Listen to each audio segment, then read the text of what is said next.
నాన్న, ఆ రోజు మీ మాట వినుంటే ఈ రోజు నా లైఫ్ ఇలా ఉండేది కాదేమో నాన్న.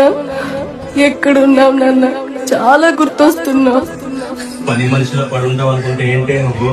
ఈ రోజు మీ పుట్టినరోజు కదా నాన్న, మీకెంతో ఇష్టమైన పులిహోర చేశాను నాన్న.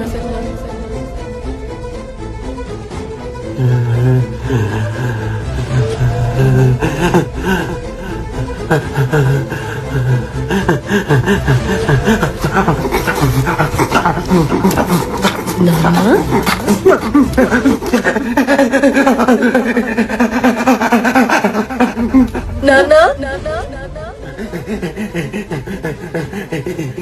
నాన్న.